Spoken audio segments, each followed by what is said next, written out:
Sa isang matapang na pahayag ngayon, ang Estados Unidos ay naglabas ng mahigpit na babala sa China na nilinaw na ang anumang agresibong hakbang patungo sa pagsisimula ng isang digmaan ay sasalubungin ng napakatinding puwersang militar ng Amerika. Ang mga tensyon sa pagitan ng Estados Unidos at China ay umabot na sa isang kritikal na punto na may kamakailang mga pag-ulat sa South China Sea at pagtaas ng postura ng militar sa magkabilang panig. Kagabi, ginawa ng White House ang pinakamalakas na pahayag nito na binibigyang diin ang kahandaan ng Amerika na tumugon ng tiyak sa anumang mga pinaplanong hakbang ng China. Ayon sa tagapagsalita ng White House, ang Estados Unidos ay nananatiling nakatuon sa kapayapaan at katatagan sa rehiyon. Gayunpaman, huwag mag-alinlangan. Kung ang China ay magpapasimula ng labanan, ganap na handa ang Amerika na tumugon ng may napakalaking puwersa. Anumang mga agresibong aksyon ay matutugunan ng malubhang kahihinatnan. Ang pahayag na ito ng Amerika ay kasunod ng isang serye ng mga insidente na nagpapataas ng tensyon, kabilang ang mga ulat ng Chinese military exercises malapit sa Taiwan at tumaas na aktibidad ng hukbong dagat sa pinagtatalunang karagatan sa West Philippine Sea, na umabot pa nga sa panunutok ng kutsilyo, nakawan ng gamit, at pananakit ng mga Chinese sa mga sundalong Filipino. Iminumungkahi ng mga analyst na ang mga pagkilos na ito ay bahagi ng isang mas malawak na diskarte upang igiit ang pangingibabaw sa rehiyon. Delikado na ang sitwasyon ngayon. Ang mga kamakailang maniobra ng China ay nagpapahiwatig ng malinaw na intensyon na hinahamon ng impluwensya ng US sa Asia Pacific. Gayunpaman, ang mga kakayahan ng militar ng US ay malawak at anumang salungatan ay malamang na magresulta sa malaking pagkatunaw ng bansang China. Ang susi ngayon upang mapigilan ang malaking digmaan na ito ay i-de-escalate at humanap ng mga diplomatikong solusyon na isa sa ayaw naman gawin ng China. Ang militar ng US ay nagsasagawa ng sarili nitong mga pagsasanay bilang tugon sa mga maling aksyon ng China na nagpapakita ng mga advanced na armas at mga estratehikong kakayahan. Ang pagpapakita ng lakas na ito ay inilaan upang hadlangan ang anumang potensyal na pagsalakay ng China sa Taiwan at Pilipinas na posibleng ikakaalarma sa mga bansang malalapit sa China. Ang mga puwersa ng US ay may mataas na kakayahan at handang tumugon sa anumang banta. Ang kanilang mga advanced na teknolohiya at mga bagong missile at bomba ay nagbibigay sa Amerika ng malaking kalamangan. Gayunpaman, mahalagang tandaan na ang isang digmaan ay magkakaroon ng mapangwasak na kahihinatnan para sa lahat ng masasangkot sa posibleng digmaan na paparating. Samantala, nagpapatuloy ang diplomatikong pagsisikap sa likod ng mga maiinit na tensyong ito. Ang parehong mga bansa ay nakikibahagi sa mataas na antas ng mga pag-uusap na naglalayong bawasan ang mga tensyon at makahanap ng karaniwang batayan. Hinihimok din ng internasyonal na pamayanan ang pagpigil na binibigyang diin ang kahalagahan ng pag-uusap na ihintunan ng China ang kanilang hindi makataong aksyon sa mga bansang inaapi nito. Mahalaga para sa bansang Pilipinas, China, at Taiwan na makisali sa makabuluhang dialogo upang mapag-usapan ng maayos ang mga hindi pagkakaunawaan sa isa't isa. Ang bansang China ay masyadong mataas ang ambisyon nito para makapang-angkin ng mga teritoryo sa mga bansang mahihina ang mga militar.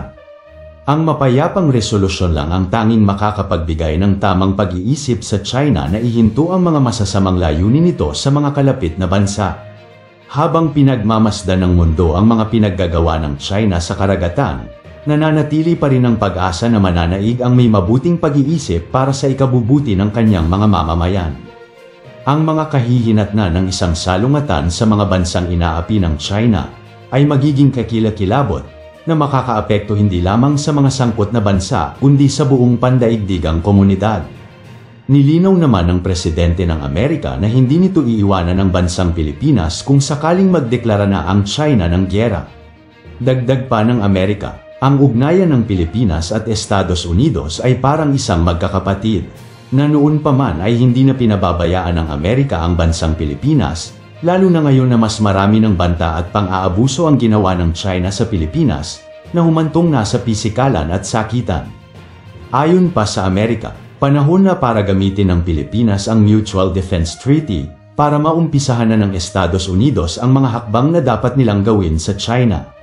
na kung kinakailangang parusahan ng China at pahirapan ng bansa nila ay mangyayari ito dahil na rin sa mas mayaman ng Amerika kesa China at di hamak na mas high-tech ang mga makabagong pandigmang armas nila. Hindi magugustuhan ng China ang mangyayari sa bansa nila kapag hindi nito ititigil ang panggigipit sa Pilipinas. Sa ngayon ay naghahanda na ang mga Amerikanong sundalo upang tumulong sa pagpapataboy sa mga barko ng China na papalaot sa West Philippine Sea. Ang Amerika ay handa na sa digmaang gagawin ng China, naghihintay na lang sila ng konting gusot upang tuluyan ng bombahin ng Estados Unidos ang Beijing. Pero bakit gano'n na lang ba ang galit ng Amerika sa China? Isa lang ang tamang sagot dito, ayaw kasi ng Estados Unidos na sirain ng China ang kapayapaan sa Indo-Pacific region, at mas ayaw ng Amerika na may mga bansang umiiyak dahil sa mga pinaggagawa ng mga Chino.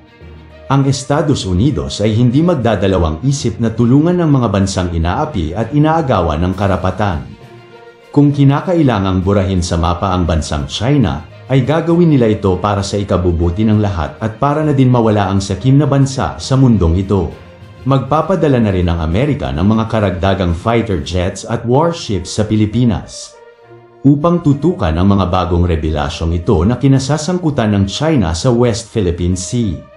Nagbigay din ng pahayag ang China kagabi na walang karapatan na manghimasok at makisali ang Estados Unidos sa gulong ito. Dahil kung sino mang bansa ang kumampi sa Pilipinas at Taiwan, ay ituturing na din namin itong kaaway. Dagdag pa ng China Ministry, ang China ay handa na sa digmaang ito. Tanging ang utos na lang ng aming kataas-taasang presidente ang aming hinihintay upang tuluyan na naming pasabugin ang mga bansang tumututol sa aming mga pinaplano. Kung sino mang bansa ang hahadlang at pahinain ng aming mga aksyon, ay hindi nito magugustuhan ang igaganti ng China. Ang hukbong sandatahang lakas ng Pilipinas ay nagpasalamat naman sa walang sawang pagtulong ng Amerika sa kanilang bagong training na ibinigay sa mga sundalong Filipino. Lalo na sa kanilang makatotohanang training na tinawag nila itong MASA 2024, ang ensayo na ito na ibinigay ng US ay para mas gumaling pa at dumami ang kaalaman ng isang sundalo pagdating sa totoong gyera. Nagpasabog din sila ng mga bagong missile at mga long-range na kanyan upang masubukan din ang tamang pagposisyon sa mga ito at maitutok ng maayos sa kalaban, na kahit hindi na sila lumapit pa sa eksaktong posisyon ng kalaban ay matatamaan nila ito. Kung uumpisahan ng China ang gyera sa pagitan ng Beijing at Pilipinas kasama ang Amerika, sino kaya ang mananalo sa bandang huli? Kung hindi naman matatalo ng Pilipinas at Amerika ang China, ibibigay na lang kaya ng Pilipinas ang mga teritoryong gustong angkinin ng China sa atin.